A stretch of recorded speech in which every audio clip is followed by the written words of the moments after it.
Boa noite. Nós vamos continuar então nosso estudo do Evangelho de Mateus. Nós estamos estudando o capítulo 11, né?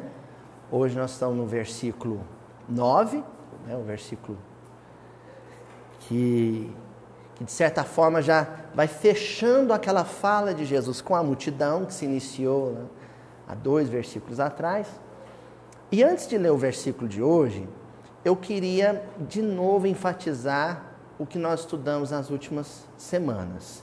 Porque esses 2 ou 3 versículos, né, 3 versículos desde que Jesus começou a se dirigir à multidão para falar de João Batista, eles são totalmente conectados, um depende do outro. Eles fazem parte de um mesmo processo retórico, né, em que Jesus busca definir a personalidade de João Batista. Então, João, ele se torna para os nossos dias uma espécie de âncora. Sabe? Qual que é a função da âncora numa embarcação? Exatamente, não deixar o barco à mercê do movimento das ondas, do humor do mar, né? Dos ventos. Então a função da âncora é dar ao barco, e isso vale para o lastro também, que são aqueles pesos que vão no casco, né? No fundo do barco, dá para ele estabilidade.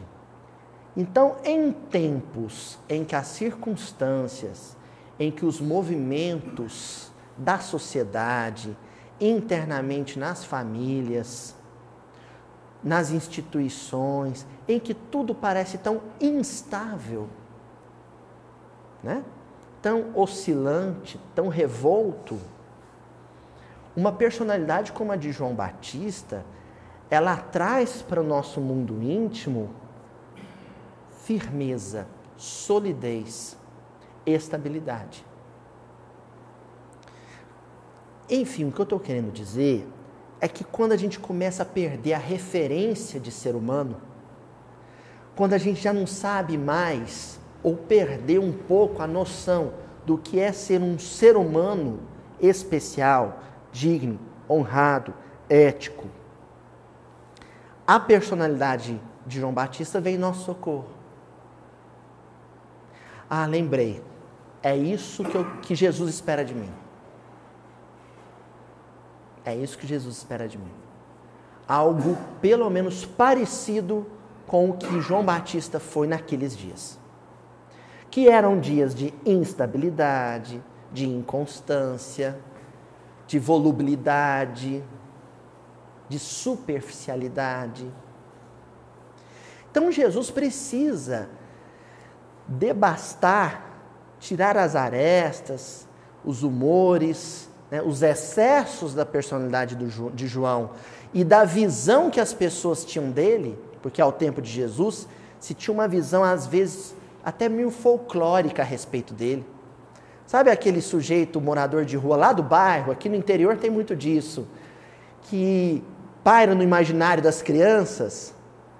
Aí não se sabe muito a origem dele, nem o porquê que ele está na rua. Aí as crianças começam a inventar histórias em torno da personalidade dele e acaba virando uma pessoa folclórica. Não acontece isso? No fim das contas, você perde um pouco a noção de realidade e do que foi imaginado pelo coletivo, pela multidão. Aqui em Uberaba, nós citaríamos vários andarilhos, moradores de rua, que se tornaram pessoas icônicas na cidade. João Batista, ao tempo de Jesus, começou a se tornar uma personalidade assim, meio caricata.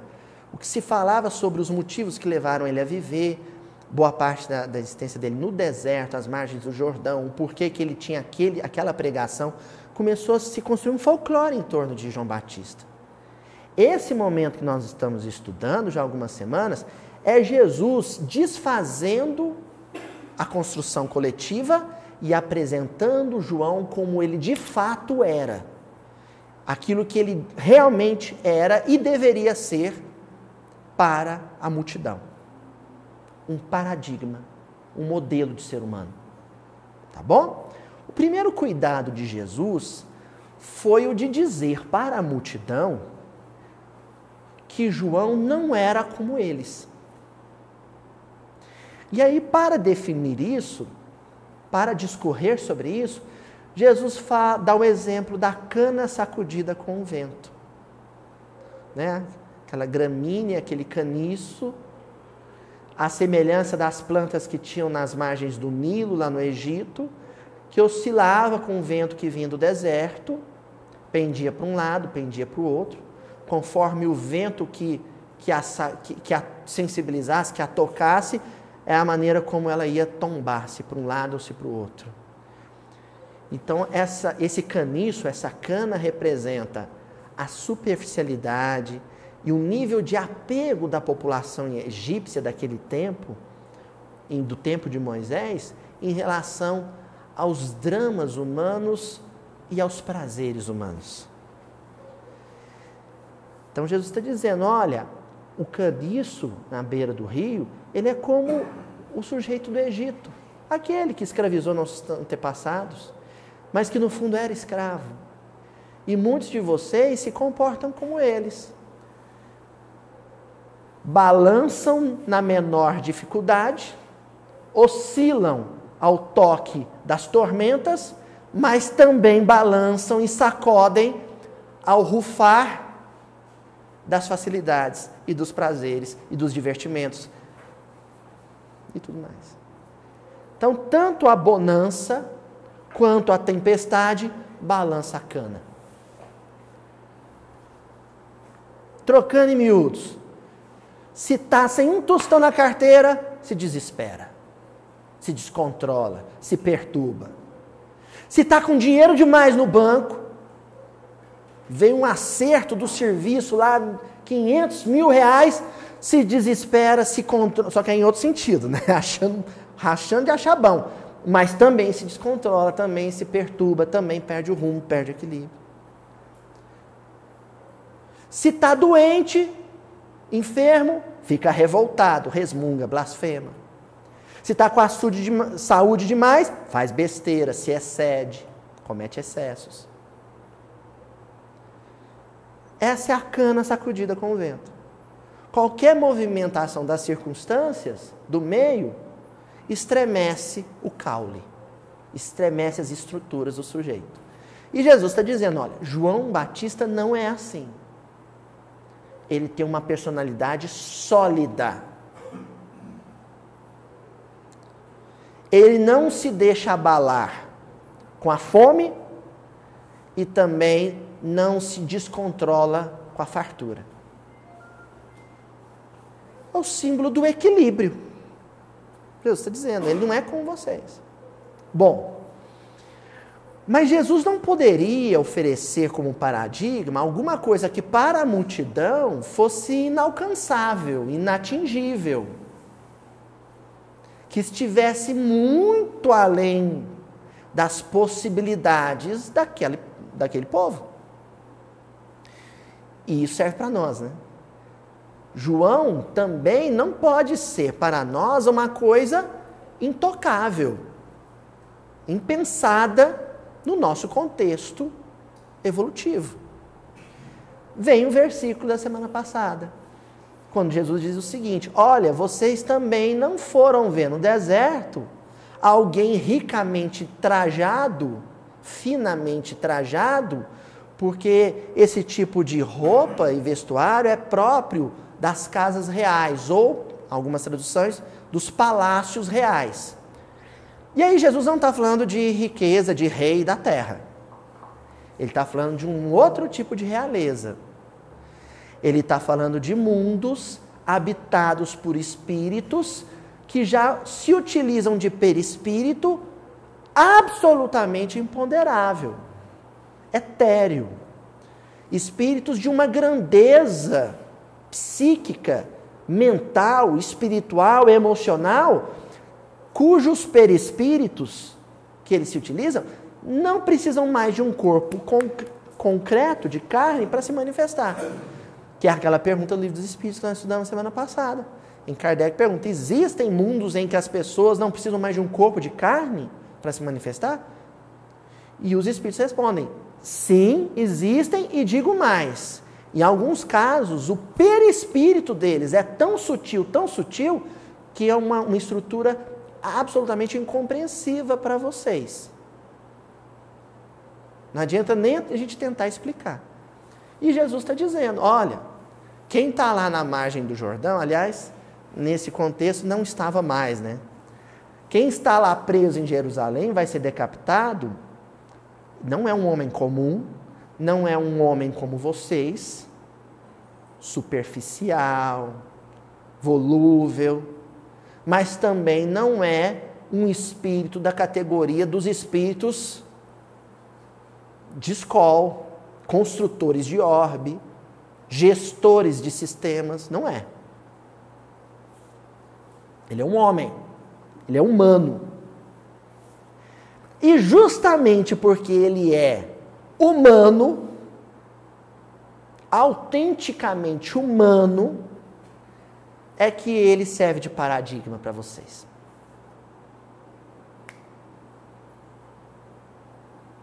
Entendeu, Tonzinho? Justamente porque ele não é o inalcançável, mas também não é o que vocês são, é que ele é um modelo, um padrão a ser seguido. Ele é um homem, ele é um ser humano, com as emoções todas próprias de qualquer ser humano, mas perante essas emoções todas, perante esses apelos do mundo íntimo todos, ele tem um comportamento diferente do de vocês.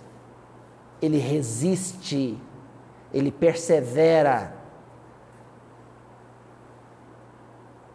É isso que define João Batista. O versículo de hoje é o versículo em que Jesus vai apresentar João como ele de fato é. Então, os versículos anteriores, Jesus disse o que João não é. Nem um espírito sublime e nem um homem ordinário, um homem comum, vulgar, trivial. Vamos ver quem que ele é? Mateus capítulo 11, versículo 9. Mas então saístes para ver o quê? Se não foi para ver um governador de orbe, ele não é o Messias, ele não sou eu, e também não foi para ver um Herodes, um Pilatos.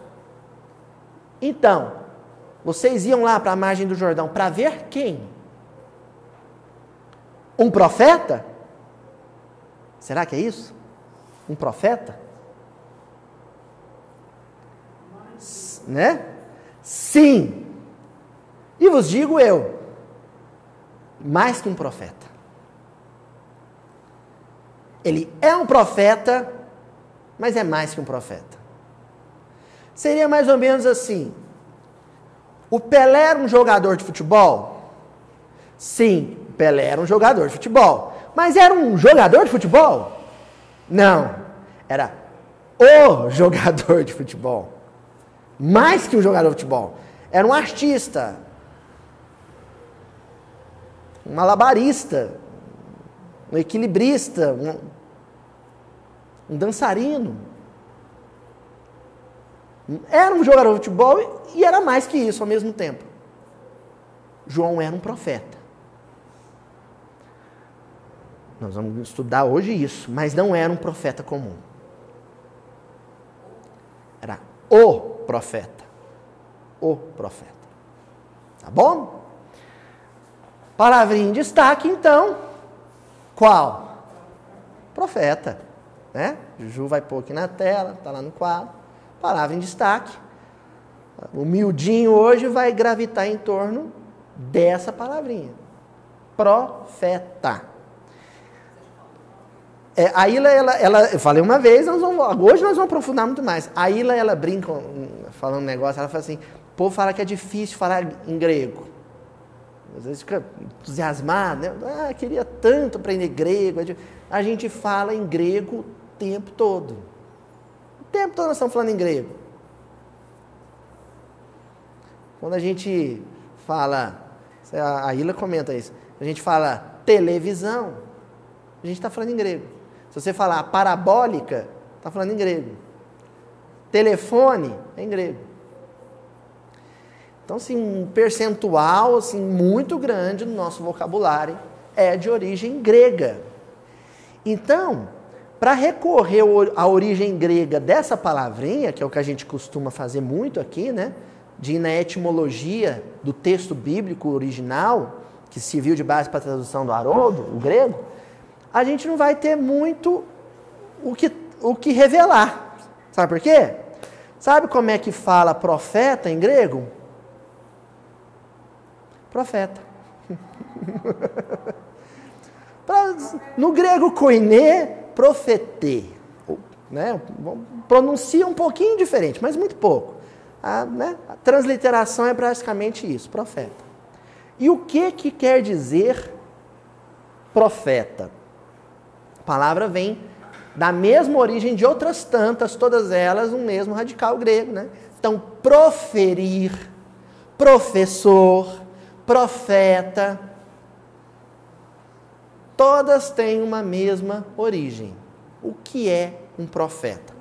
Antes de dizer o que é um profeta para o nosso imaginário coletivo, vamos tentar primeiro entender o que era um profeta para o grego que inventou a palavra. Certo? Naquela época, nós estamos um pouquinho antes de Jesus ainda, né? Uns 500 anos antes de Jesus, quando se organiza a civilização grega clássica, né? O período clássico da civilização grega, quando um governante, um ditador, né?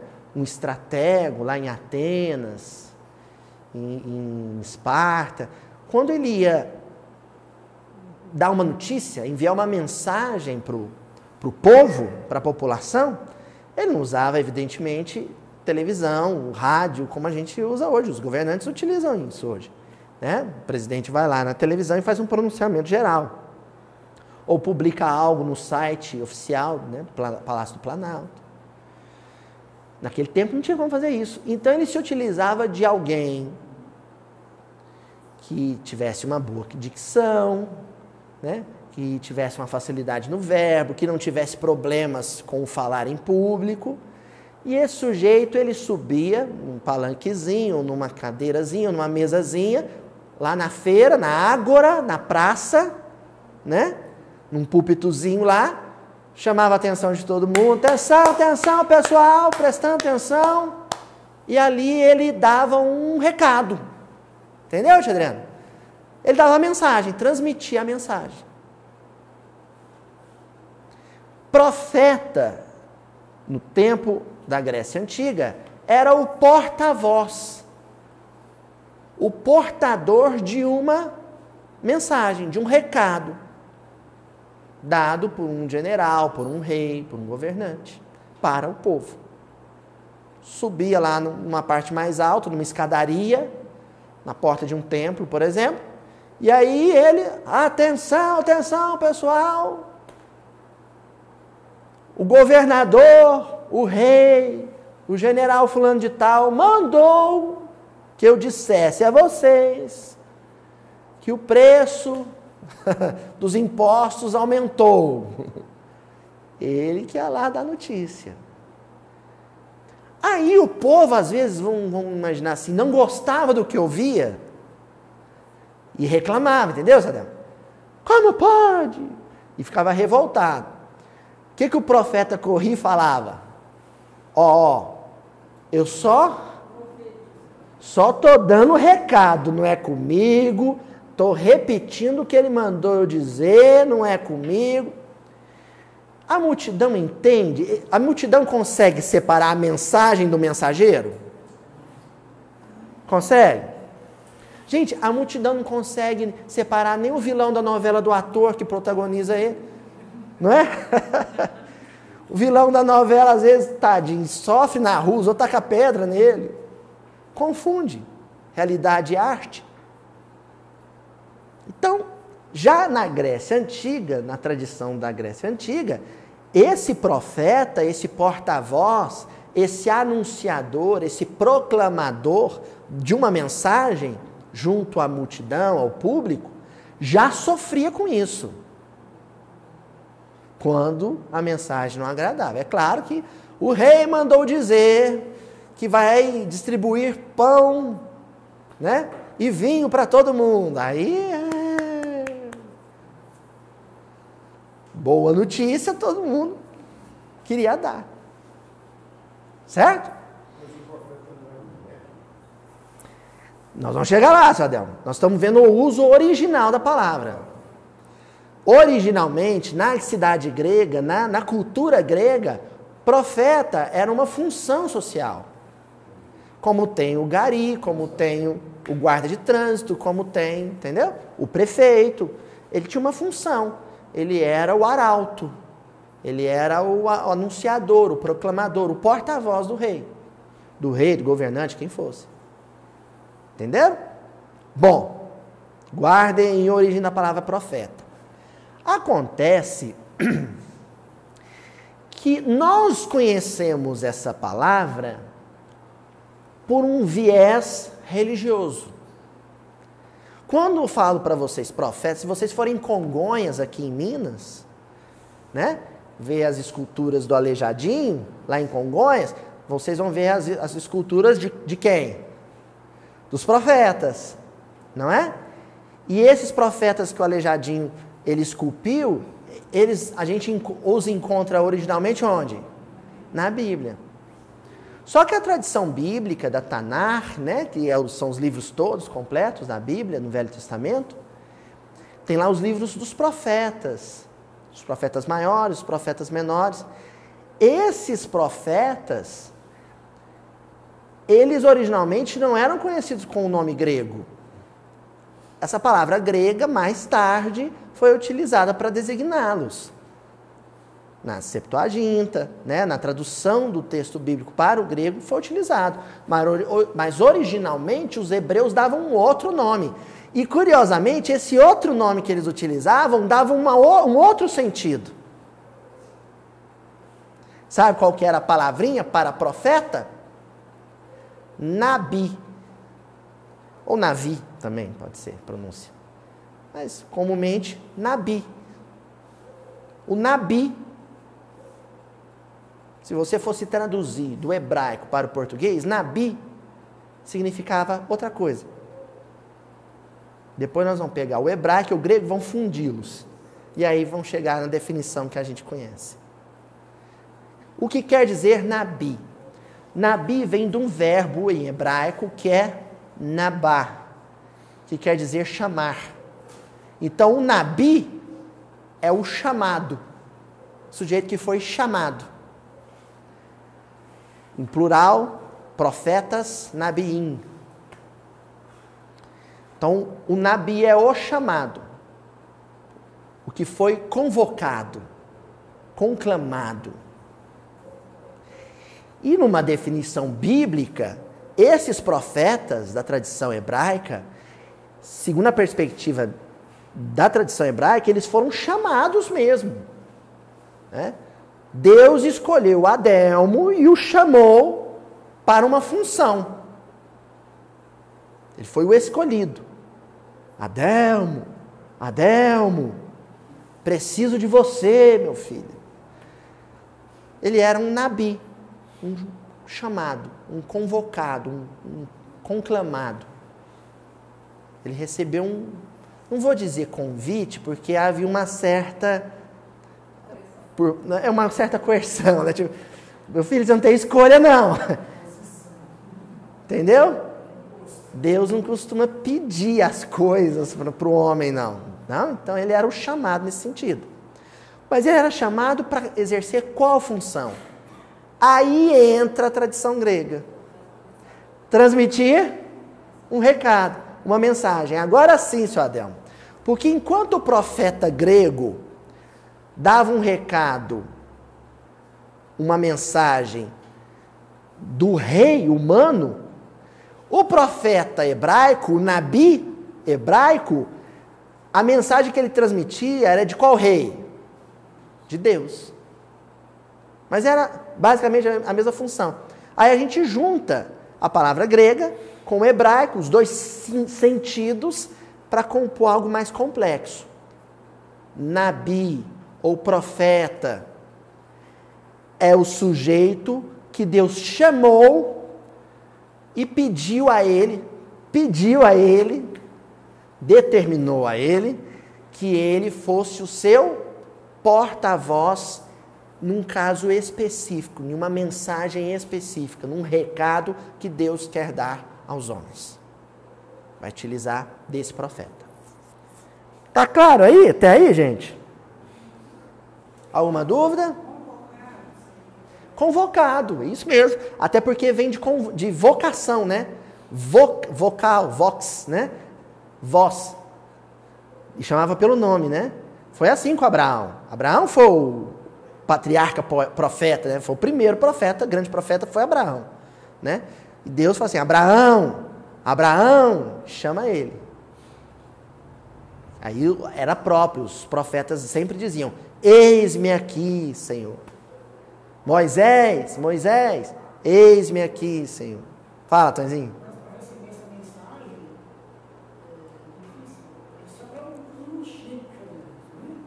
O Chico, a gente pode com certeza, sem medo de errar, dizer que ele é o nosso grande profeta contemporâneo. Ele foi o profeta mesmo, é isso mesmo. O que ele fez foi profecia pura, isso mesmo. Ele falava, tinha essa função de dar o recado, né? De dar o recado. Mas existe toda uma complexidade em torno da personalidade desse sujeito, porque a gente pensa assim, é um sorteio. Deus tem lá tipo de roleta de bingo, sabe? Aí cada um de nós tem uma numeração, ele gira lá a roletinha, aí aperta o botão, sai uma bolinha, 2 trilhões 456, vamos ver quem que é.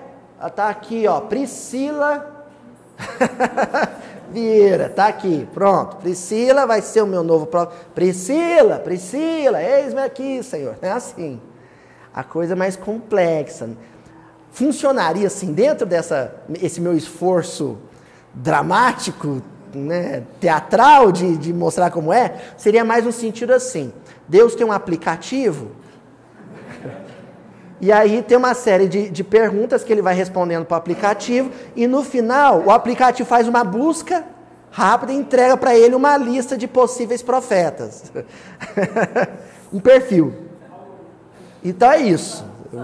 O profeta, ele tem um perfil, e nós vamos hoje estudar esse perfil.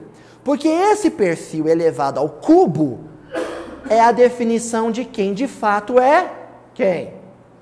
João Batista. Exatamente. Jesus, em nome de Deus, que ele, né, o secretário-geral, direto, foi lá, jogou no aplicativo todos os dados e veio lá João Batista, filho, né?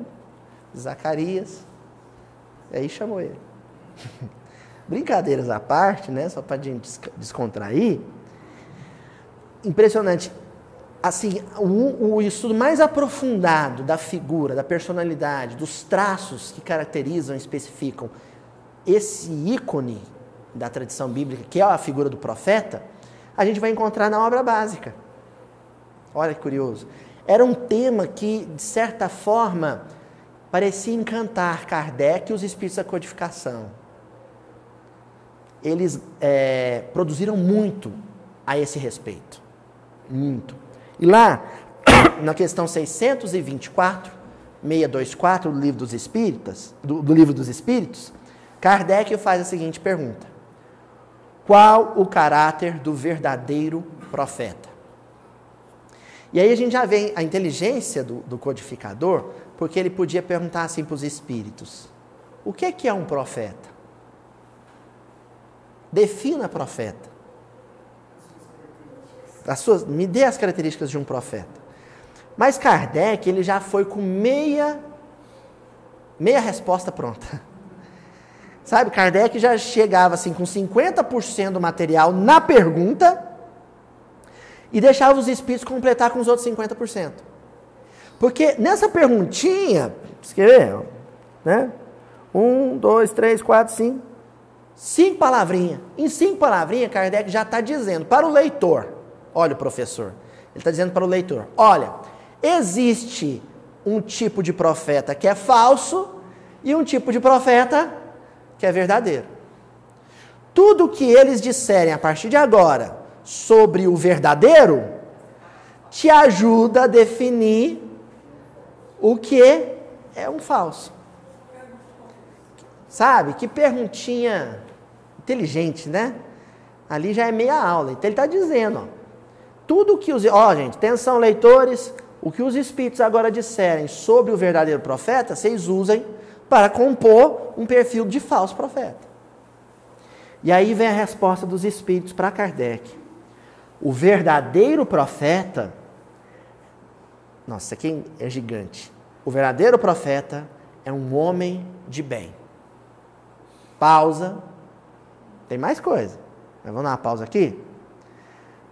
Um tempo depois, Kardec publica o Evangelho segundo o Espiritismo e lá a gente vai encontrar no capítulo 17 do livro um texto que ele escreveu, ó, ele, oa, cruz credo, aí cria confusão na internet. Então, um texto que Kardec escreveu, intitulado O Homem de Bem. Né? Então, nesse texto, ele define o homem de bem. Uma coisa curiosa desse texto, viu, gente? Na genialidade do professor Allan Kardec, nosso querido benfeitor, ele define o possível. Não foi assim que a gente começou a reunião de hoje? Falando do possível, do homem possível? Tudo que está naquele texto, o homem de bem, não é o inatingível, não é o inalcançável. O texto se chama Os Anjos do Senhor. Ou Os Espíritos Celestes. Não é. O título do texto é O Homem de Bem. Então Kardec fala do mínimo a ser conquistado. Até porque as virtudes angelicais, as virtudes de anjo, as virtudes de Alcione, as virtudes de Lívia Lentulus, essas nem existe vocabulário terreno para descrevê-las. Tem gente que lê o texto Homem de Bem achando que Kardec está falando da Alcione. Não está. Achando que Kardec está falando do Estevão. Não está. Não, Aloysio? Não, gente. As qualidades, as virtudes, os apetrechos morais desses espíritos não tem palavra no nosso vocabulário para definir. Tem qualidades, virtudes que eles têm que nós não conhecemos. Kardec põe naquele texto as que nós conhecemos e são possíveis de serem conquistadas. É como se ele entregasse um texto e falasse assim pra gente, assim, pusesse uma notinha de rodapé. Ó, isso aqui dá para fazer. Tem nada impossível aqui. E o nosso olhar naquele texto é justamente o olhar da incredulidade, da negação. É justamente o olhar do, não. Vocês viram que eu nem estou lendo os trechos daquele texto, né? Vocês sabem por quê, né? Porque hoje à noite, antes de dormir, vocês vão ler. Todo mundo. Pessoal de casa também. Nem trouxe o texto, porque esse texto ele é um baluarte, ele é um monumento literário. Então, antes de dormir hoje, todo mundo vai lá no Evangelho segundo o Espiritismo, capítulo 17, e leia o texto Homem de Bem. Mas não lancem sobre ele, seu Luiz, o olhar da incredulidade, não. Quem sou eu para conquistar essas virtudes? Quem que sou eu? Não! Kardec está dizendo que é um homem de bem. Homem você já é. Só falta ser de bem. É o possível. E a resposta dos espíritos aqui começa dizendo o seguinte: o verdadeiro profeta é simples, é um homem de bem. Coincide com o que nós estamos estudando há 2 semanas. Porque Kardec, a semelhança de Jesus, não está dizendo, quem vocês foram ver no deserto? Um anjo celestial? Foram ver um homem de bem. Olha, já começamos a definir João Batista aqui. Quem era João Batista? Aqui, ó, já tem uma primeira informação. Era um homem de bem. E continuou. Inspirado por Deus. Olha. Lembra do cadastro? Do aplicativo lá? primeira informação que você joga no campo, veja, se um dia vocês forem governadores de orbe, foram usar esse aplicativo, a primeira coisa que vocês vão jogar lá nos dados do perfil do profeta, joguem lá, que ele tem que ser um homem de bem. Aí já vai afunilando a busca. Entendeu? Aí já de 100 milhões de resultados já reduz para 10 mil. Já vai afunilando a busca. E continua. Podeis reconhecê-lo pelas suas palavras só e pelos seus atos. Porque ele é um homem de bem, inspirado por Deus. A parte do inspirado por Deus garante o quê? As palavras. E a parte do homem de bem garante o quê? Os atos. Só que as palavras inspiradas por Deus não acontecerão sem que existam previamente os atos do homem de bem.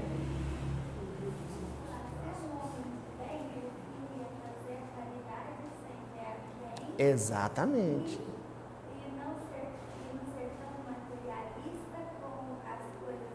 Exatamente. O Kardec chega a dizer, né? As características dele é do verdadeiro justo. Porque a nossa justiça é a justiça que cheira sangue, né? Nossa justiça ela é vingativa. E Kardec lá no texto do homem de bem, ele fala assim, o justo, o homem de bem justo aqui é a justiça no sentido puramente evangélico, do evangelho. Justiça para Jesus, tá? Qual entendia Jesus, qual que era? Lembra? Perdão nas ofensas, indulgência e benevolência para com todos. Então, isso que o define, os seus atos. Então, logicamente, se os atos são esses, o discurso vai ter esse perfume, né?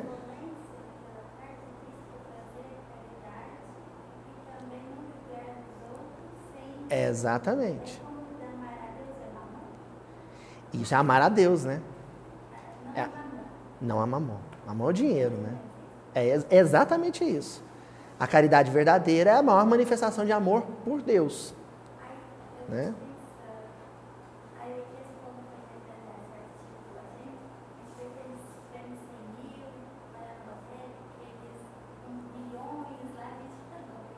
A gente fica perturbado, né?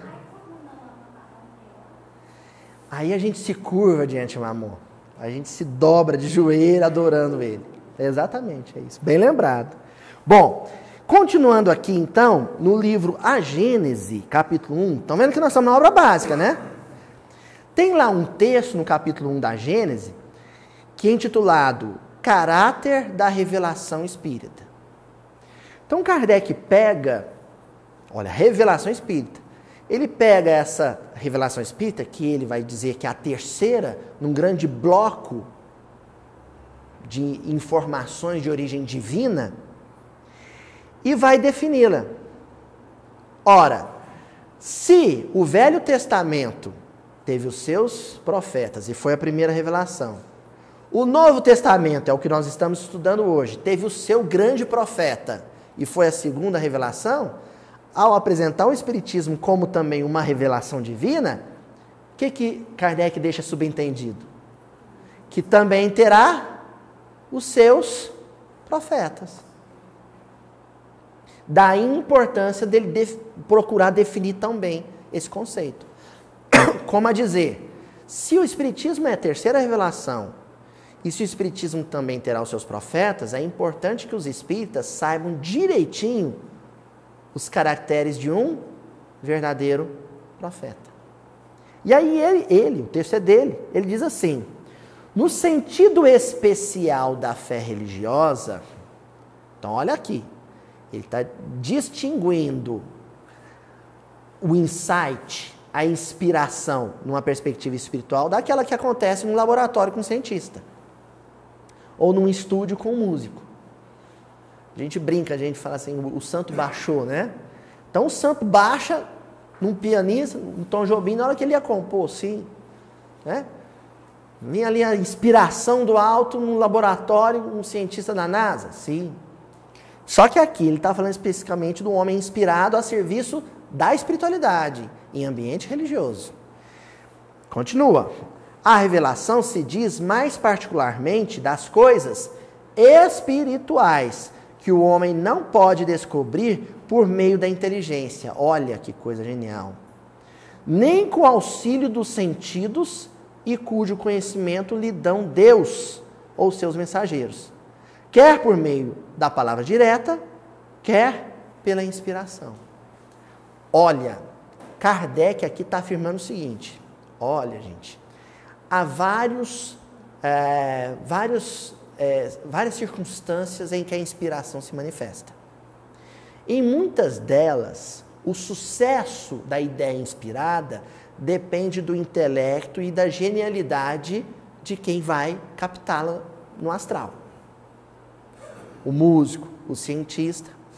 Agora, quando o assunto é revelação espiritual, olha só, quando o assunto é revelação espiritual, não há qualquer esforço humano a não ser aquele de ser digno de receber a mensagem. Revelação espiritual são aquelas coisas que, sem o profeta, o intelecto humano nunca atingiria. Mas, Luiz, e os doutores da lei? E o Gamaliel? E os grandes, intelectuais da Igreja Católica, teólogos do protestantismo, os estudiosos do movimento espírita? Aquilo que ele faz não é profecia. Vamos entender a diferença entre o doutor da lei, no tempo de Jesus, por exemplo, doutor da lei e o profeta? O profeta recebe a revelação. O profeta transcreve ou vocifera a revelação. Aí o doutor da lei pega a revelação e vai decodificá-la e esmiuçá-la e explicá-la e comentá-la. Entenderam? Mas o doutor da lei, por si só, não conseguiria ou não tem condição de manter contato direto com essas revelações divinas. Oi? Primeiramente é o verbo. É isso mesmo. Então, nós, por exemplo, vamos pegar o caso do Apocalipse, do livro Apocalipse. Os teólogos, os doutores da ciência teológica, na tradição católica, espírita, protestante, o que for, se debruçam sobre o texto para decodificá-lo. Mas o texto veio por João Evangelista. Ele foi profeta. Estão entendendo? Então Kardec define isso. Revelação divina é um negócio que depois que chega no plano físico, aí o serviço é nosso. O esforço de compreender, o esforço de entender, o esforço de decodificar. Mas ele chega primeiro pela voz poderosa de um profeta. O que a gente faz no miudinho, aqui, é exercício intelectual e moral para compreender o entendimento que vem, a informação que vem do alto. Mas sem a psicografia do Chico Xavier, sem a mediunidade dos primeiros autores dos evangelhos, nós não teríamos nada em mãos para estudar. Nós não teríamos matéria-prima. Tá certo? Vou definir de outra maneira. O doutor da lei, o estudioso da letra sagrada, é que nem aquele artesão chinês que faz aquela seda. Quanto mais habilidoso o artesão chinês, mais perfeita é a seda. Mas quem que produz o fio? É o artesão? Quem que é? O bicho da seda. O profeta é o bicho da seda. Entenderam? Ele que fornece a matéria-prima. E Deus, e a revelação divina? É a folhinha na árvore que o bicho da seda come. Sem a qual, sem a celulose, que ele assimila comendo folhinha, lagartinha, sem ela, não tem seda. Ele recebe, processa, transforma em outra coisa, em linguagem humana. Ele pega a linguagem dos anjos, transforma em linguagem dos homens, é profecia. Depois isso vai para as mãos dos homens. Aí os homens vão se debruçar sobre os escritos e haja miudinho. Aí nós vamos sofrer fazendo miudinho. Entendeu? Mas o profeta é outra história. O profeta é Chico Xavier. Continuando. Neste caso, a revelação é sempre feita a homens predispostos, designados sob o nome de profetas ou Messias. Existe o Messias, na figura de Jesus, né, o governador do orbe, mas todos os profetas, eles tinham uma presença messiânica. Messiânica no sentido de salvador, ou de ungido, ou de escolhido. Como a gente disse, Nabi quer dizer o chamado, o escolhido, o ungido. Então Moisés foi escolhido, foi chamado. Moisés foi um Messias. Elias foi um Messias. Jesus foi o Messias. Foi profeta também. Jesus no Sermão do Monte, gente, aquilo é profecia pura. Olha, é muito bonito. Eurípides Barçanufo, em Sacramento, falava uma coisa linda. Sabe o que Eurípides dizia? Que no Sermão do Monte, que o Sermão do Monte foi a psicofonia de Deus através de Jesus. Quem falou ali foi Deus. Jesus deu passividade. É o Sermão do Monte. O Pai Nosso é psicofonia de Deus. Já que, segundo os dizeres do próprio Kardec, Jesus só era médium de Deus. Ali ele foi profeta. Certo? Mas vamos tomar um cuidadozinho, eu tenho medo disso, mas à medida que eu for oferecendo materiais aqui, a gente vai desfazendo essa impressão, que o senhor Adelmo falou agora é a mesma. A impressão de que médium é sinônimo de profeta. Todo profeta é médium, mas nem todo médium é profeta. Gente, no caso do profeta, ele dá passividade para a governadoria do orbe. Às vezes, a gente pode citar o caso do Chico, com um medianeiro ali. Então, quando a gente pensa, por exemplo, no livro Boa Nova, existiu um médium desencarnado trabalhando com um médium encarnado para a gente ter acesso àquilo lá. Mas o negócio veio da boca de Deus. Boca de Deus é poético, viu, gente? Licença poética, Deus não tem boca, né? Mas olha só, Humberto de Campos foi o primeiro medianeiro, foi o primeiro profeta. Humberto de Campos faz a ponte entre altíssimas esferas e as esferas mais próximas do orbe. Aí depois o Chico faz a mediação, a baldeação entre Humberto de Campos, que Humberto de Campos trouxe, e nós. Fomos ler. Teve 2 medianeiros ali na história, Humberto de Campos. A gente pode até encaixar um pouco o Emmanuel, porque ele faz a redação do negócio, né? Ele faz o pente fino. Mas ali são medianeiros. Né? São espíritos benfeitores também. Né? Mediar é no sentido de ponte, né? Você fala na hierarquia espiritual, não dá para saber, né? Não tem como saber, não.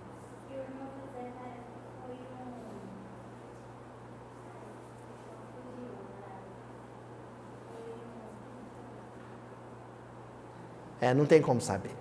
Isso é papo de lá. Sei, eu não tenho como te responder.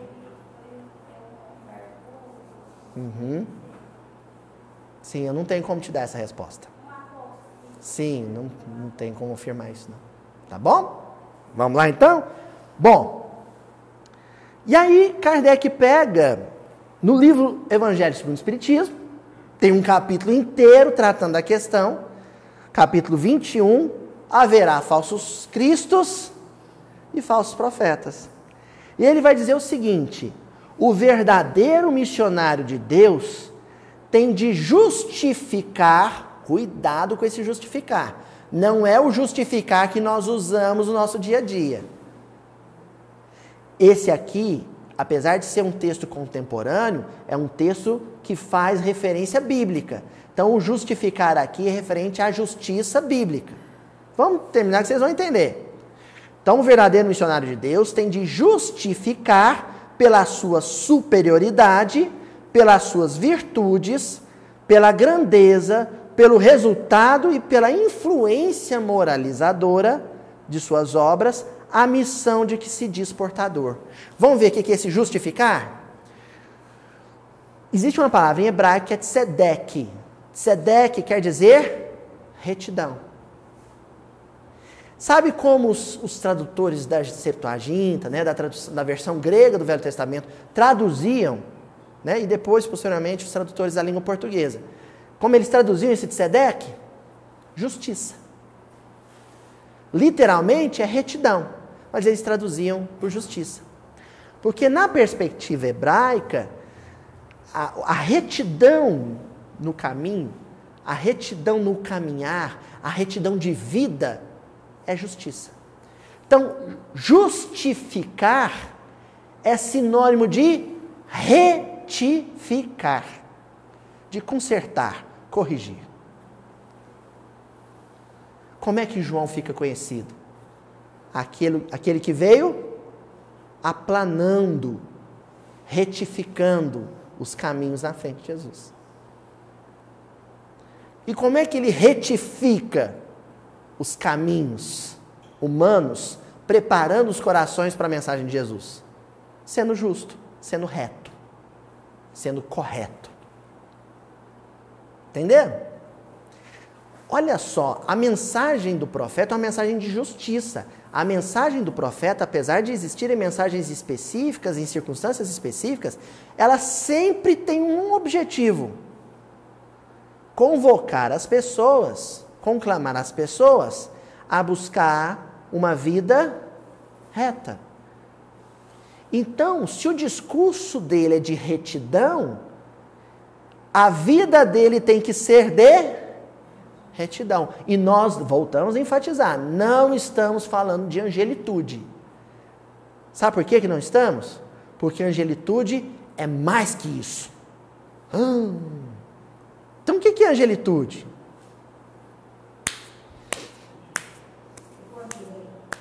Que ano que vem, Tonzinho?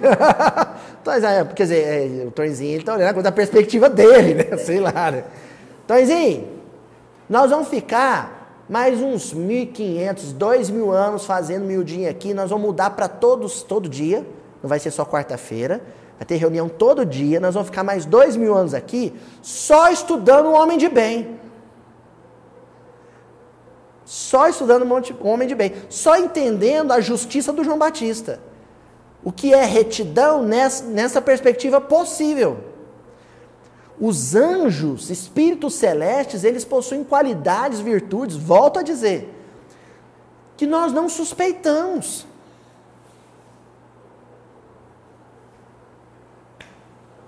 É outro papo. Entendeu? Agora uma pessoa com a vida reta, que é aquilo a que se propôs o João Batista, ele acaba tendo, olha que palavra, que expressão bonita que Kardec utilizou nesse texto. Uma influência moralizadora. Sabe por quê que é bonito? In é um prefixo que diz respeito a dentro. Interior, introspecção. E fluência vem de fluir, correr, como as águas de um rio. Então é quando o caráter do sujeito, a ética do sujeito, o comportamento do sujeito te invade. Entra para dentro de você como se fosse, sabe, fumaça entrando pelo ouvido, pelo nariz, pela boca, pelos poros. Aquilo vai te invadindo de tal maneira que quando você percebe, não tem como escapar daquilo mais, porque aquilo já está dentro. Isso é influência moralizadora. A personalidade dele, que está fora de você, entra para dentro de você e começa a te transformar, te modificar, a mexer com as suas estruturas. Isso é influência moralizadora. Isso é o caráter do verdadeiro profeta. Não é só um verbo que te invade. É uma personalidade que te invade. Então, personalidade de profetas como foi João Batista, são personalidades irresistíveis. Chico Xavier era uma personalidade irresistível. Eurípides Barçanufo era uma personalidade irresistível. Os vícios até tentavam oferecer para eles alguma resistência, sabe, tia Adriana? Mas não dava. O sujeito te invadia. Ele se apossava do seu interior. Ele, eu digo, a influência dele, né? A conduta dele se apossava do seu interior e você não conseguia mais ser o mesmo depois que o conheceu. Isso é influência moralizadora. Bom, no caso de João, a retidão dele incomodava muito aqueles que não tinham retidão. Nós já vamos, eu não sei, eu estou achando que não vai dar para ver todo o versículo hoje. Sabe por quê? Eu me propus a estudar 2 tópicos. O primeiro, profetas. Nós estamos nele ainda. O segundo é o mais que. Nós vamos chegar nele. Estou achando que o mais que vai ficar para a semana que vem. Vamos ver. Ó, o Emmanuel no livro Harmonização. Olha, nosso processo de harmonização, ele não dispensa, ele não descarta a necessidade de sofrer uma influência moralizadora. Ninguém consegue se harmonizar só com recurso próprio. Tanto que no livro Pensamento e Vida tem um capítulo inteiro intitulado Cooperação. Então você precisa de um paradigma moral, de um verbo poderoso, associado a uma moral intocável. Essa personalidade, ela vai coparticipar, vai ser co-criadora do seu estado de paz íntima. Então você pode dizer assim, que a minha paz íntima, se ela vier a acontecer, ela é resultado da minha predisposição, da minha boa vontade, do meu esforço pessoal, mas em associação com a influência moral de alguém paradigmático, de alguém que é modelo na minha vida. O André Luiz, no livro Evolução em 2 Mundos, ele diz uma coisa muito bonita. Ele diz que Jesus, no ato da crucificação, ele fecundou a influência, ele fecundou o útero psíquico de todas as individualidades ligadas ao orbe terrestre. Nós estamos grávidos de Jesus. Que coisa bonita isso. Então tem 2000 anos que nós estamos num processo de gestação. Os gametas psíquicos de Jesus se somaram à nossa genética espiritual, se misturaram e estamos todos grávidos de um anjo. E agora o período de transição planetária que nós estamos vivendo, sabe o que é? As contrações começaram. Porque nós precisamos parir esse anjo. Filho da nossa predisposição e da influência moralizadora de Jesus. É um processo de gestação. Como todo processo de gestação, tem desconforto, tem enjoo, exige muito de nós. E agora entramos em trabalho de parto. Isso tudo que nós estamos vivendo nos dias de hoje, isso é trabalho de parto. Trabalho de parto ainda não é o parto. Nós ainda não gememos, nós ainda não gritamos de dor para que esse anjo nasça. Ainda não. No livro Harmonização tem um capítulo intitulado Profetas e Apóstolos. Apóstolos merece um estudo à parte. É um daqueles ícones bíblicos que eu já mencionei para vocês. Hoje nos interessa a figura do profeta. E o Emmanuel começa nessa lição comentando um trecho do Evangelho de Lucas, capítulo 11, versículo 49, em que Lucas diz assim: por isso também a sabedoria de Deus disse: enviarei a eles profetas e apóstolos, e alguns deles matarão e perseguirão.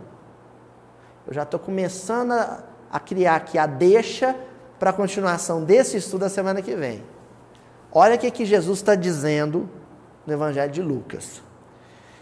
Existirão muitos profetas. Vou nem falar dos apóstolos. Existirão muitos profetas. E alguns deles, não todos, serão mortos, vão apanhar, vão ser presos, vão receber cusparada na cara, vão ser abandonados, vão ser perseguidos, vão ser zombados. Alguns deles. Qual que é a pergunta? Quais? Existe uma proporção que relaciona gravidade da mensagem dada com hostilidade apresentada. É proporcional. Quanto mais grave o recado, mais hostil é a reação de quem recebe o recado. Então, o profeta, nós já dissemos, ele não dá recado da cabeça dele. Se ele der recado da cabeça dele, ele é um falso profeta. Ele dá o recado que Deus manda dar. Quanto mais grave o recado, pior é a reação. Porque existe uma regra na tradição dos profetas da Bíblia, quase todos, com a exceção dos profetas messiânicos, nós vamos falar deles à parte, em que Deus alerta quanto às consequências ruins de atitudes ruins. Então, profecias são ditas para que elas não se cumpram. Então, olha, mãe, vamos pegar as mães, né? Então, a mãe chega e fala para o menino assim: meu filho, você vai sair essa hora da noite, leva um agasalho que você vai sentir frio. Não, vamos piorar, que isso eu já vivi. Meu filho, leva esse guarda-chuva que vai chover. Não vai, mãe. Olha, o céu está limpo, não vai chover não. Meu filho, você vai tomar chuva e vai ficar com gripe. Aí o sujeito não leva o guarda-chuva, chove e ele fica com gripe. Aí sabe como é que ele chama essa profecia? Praga. Ô, ingrato. Praga de mãe. Você sabe o que é praga de mãe? É um fenômeno profético. A mãe não queria que você pegasse gripe. Ela não queria que você tomasse chuva. Mas ela é mais experiente, ela conhece melhor o clima que você, ela sabe o que acontece quando você... Ela te avisou. Só aconteceu porque você não a ouviu. Porque você não deu ouvidos. Então, quando os profetas diziam, né, vai cair fogo sobre Sodoma, sobre Gomorra, né? Aquela profecia de Abraão, né? Prevendo o que ia acontecer, pedindo aos anjos para ir lá salvar o Ló. Aquilo é profecia para que não aconteça. Só que o sujeito não redireciona a vida, não toma outro rumo, acontece. Não é? Os messiânicos, então, esses já não eram muito bem vistos pelo grupo. Por quê? Ao dizer, vai acontecer essa tragédia, subliminarmente ele está dizendo, mudem de conduta. Quem não quer mudar de conduta, tem que contestar o que ele disse. Aí ele é hostilizado. Mas existiram os profetas, esses eram os profetas da má notícia, o profeta Azarão, né? Aquele profeta que fala, vai acontecer tragédia. Mas os profetas messiânicos são os profetas da boa notícia. Em grego, boa notícia, boa nova, evangelho. Começaram a chegar 700 anos antes de Jesus. Então você tem lá Oséias, você tem lá a figura de Isaías, Isaías sobretudo. É um profeta da boa notícia. Aliás, estou pensando aqui, Isaías nem era uma notícia tão boa, não. Apesar de falar do Messias, e a vinda do Messias é em si uma boa notícia, a profecia de Isaías, ela se focou naquilo que nós faríamos com o Messias. E, de novo, ele dizia isso para que nós não fizéssemos, e fizemos. Então, ele fala que o Messias seria crucificado, detalhes sobre o processo de crucificação de Jesus. É uma má notícia, meio boa, mas meio má. Contudo, todavia, quando chega João Batista, ele é em si, e sobretudo, e acima de tudo, um profeta, poeta também, da boa nova, da boa notícia. A vinda de João Batista, a profecia que ele tinha que passar é, ele veio, já está entre nós, está aqui. Olha, que coisa linda. Por isso ele é o profeta. Todos os anteriores anunciaram tragédias, até aqueles que falaram da vida de Jesus. João Batista, ele é o sujeito, ele é o amigo do noivo, né? Nós já estudamos aqui. Ele é o amigo do noivo.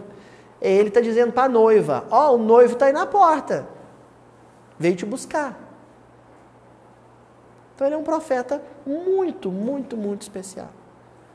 E aí nessa lição, o Emmanuel pega e diz assim, são eles que enriquecem os patrimônios da vida, recebem a onda de inspiração das esferas superiores e ambientam as ideias do bem, criam um ambiente, um clima favorável às ideias do bem, plasmando-as em seguida através de serviços inestimáveis à coletividade.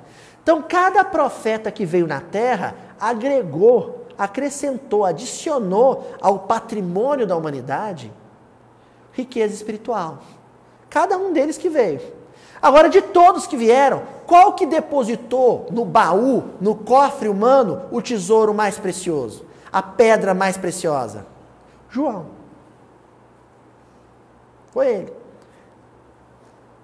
Isaías, Moisés, Jeremias, Oséias, Rabacuque, todos eles foram depositando no patrimônio humano notícias espirituais. Cada um daqueles livros dos profetas, dos 12, cada um daqueles livros é uma pedra preciosa depositada, né? É um depósito bancário posto na nossa conta do patrimônio espiritual da humanidade. Mas de todos, aquele que colocou a joia mais rara, a joia que valia por todas, foi a figura de João Batista. Por isso que Jesus acrescenta o mais que. Ele era um profeta e mais que isso. Agora, o que quer dizer esse mais que isso, a gente vai ver a semana que vem. Tá bom? Porque a coisa aqui é no miudinho. Porque se você estivesse se comportando como você, quando você tinha 15 anos, quando você tinha 8 anos de idade, você está, sabe, fazendo o quê? Andando em círculo. E só um tipo de pessoa anda em círculo. Quem está perdido.